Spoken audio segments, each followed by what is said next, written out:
पिछले वीडियो में जहाँ तक हमने देखा था कि शिवचैन एपोक्लिप्स के लिए सप्लाईज लेने के लिए एक स्टोरेज हॉल में चला जाता है जहाँ पर वो काम करता था। वहाँ पर जाने के बाद वो उन सारे सप्लाईज को अपने स्किल्स के मदद से अपने पास रख लेता है। फिर जब उसका मैनेजर वहाँ पर आकर देखता है तो वो थोड़ा शॉक हो जाता है और उससे पूछता है कि सब कुछ यहाँ का कहाँ गया, मैं तुमसे पूछ रहा हूँ। शिवचैन बोलता है कि मैंने सब कुछ ले लिया। वो दोनों ये सब थोड़ा सुनकर शॉक हो जाते हैं। मैनेजर बोलता है कि तुम बास्टर्ड, तुमने ये कैसे किया, उसे पकड़ो मेरे लिए। फिर शिवचैन बोलता है कि अब मैं लेट नहीं होऊंगा।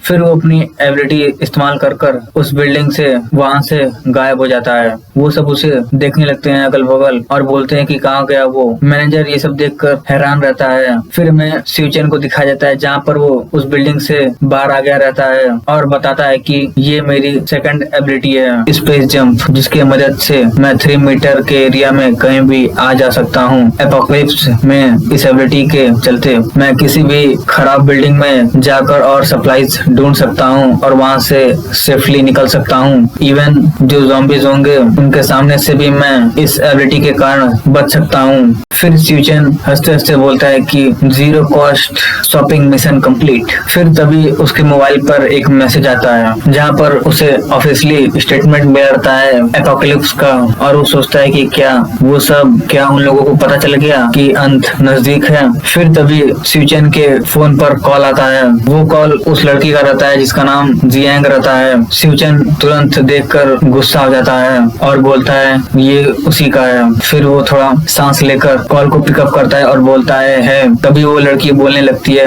शिवचैन तुम अचानक से गायब हो गए और तुमने अपना घर सेल पर भी रख दिया। तुम ऐसा कैसे कर सकते हो? तुम सोच रहे हो कि कोई वुमेन तुम्हारे साथ रहेगी? जब तुमने घर को बेच दोगे तो तुम्हारी रिस्पॉन्सिबिलिटी कहाँ गई एक मैन होने का?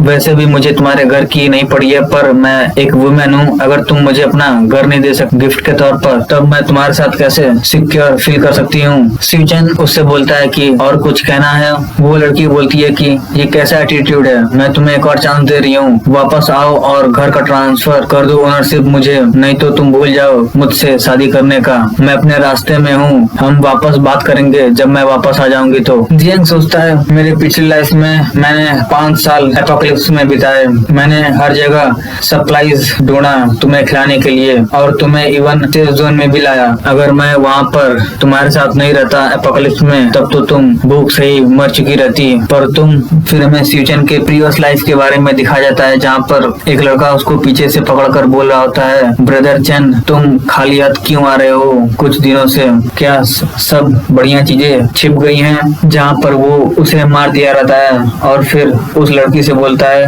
वो अब यूजलेस है, अब बस हम ही दोनों बचे हैं। वो लड़की उसे बोलती है तुम ऐसा मत सोचना कि मुझे नहीं पता है कि क्या तुम सोच रहे हो।